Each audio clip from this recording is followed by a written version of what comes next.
I have been working on my DIY Famicom for quite a while, and unfortunately it still doesn't work.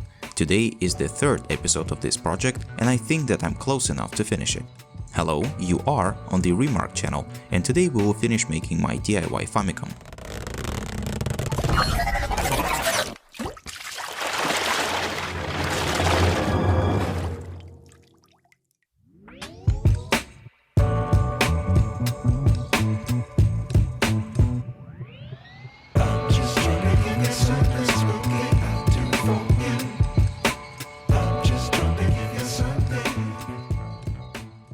I started to work on this project 6 months ago, and I thought that the biggest problem was just finding all the necessary elements, but oh gosh, I was so naive.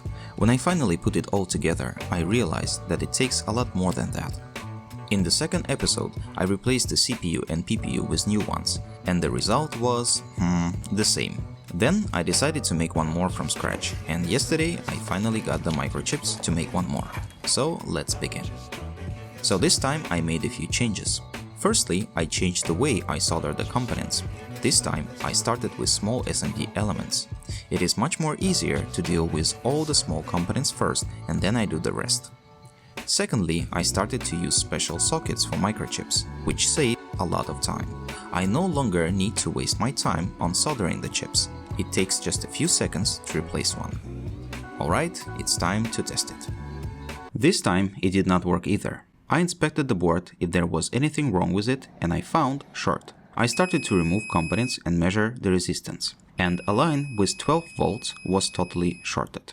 When I removed the rest of the components and there was nothing left on the board, the short was still there. It seems that the board is shorted somewhere in layers. Then I checked the first board I made and I found that it was shorted in a different place. Then I checked the rest of the boards and there was only one board that seemed to be okay. Why I did not check it before?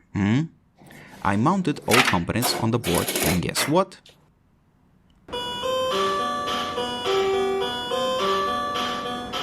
Eight-bit sounds start to spread in the room and I was happy as a kid on Christmas. A bright and colorful image appeared on the screen and I was about to press the start button to launch the game. But then I realized that I have no suitable controller.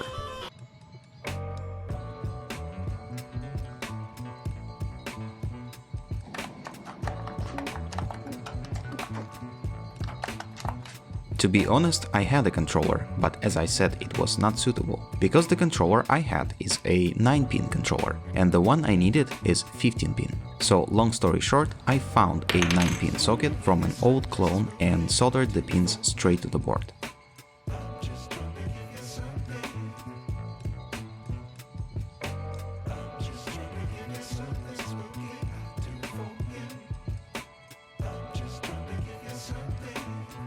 Now, I'm gonna test it for a while and give you a feedback.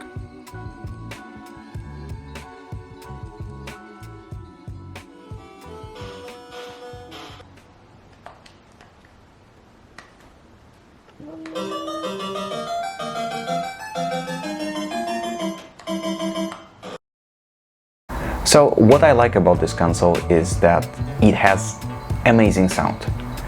I did not expect that 8-bit console would perform like this, and I guess I like it because I did it myself and I just simply like what I do. So the main purpose of making this console was to bring some sweet memories from my childhood, and I succeeded. Thanks for watching this video. I hope you enjoyed this and you found something new. Don't forget to hit the subscribe button and I will see you in the next video.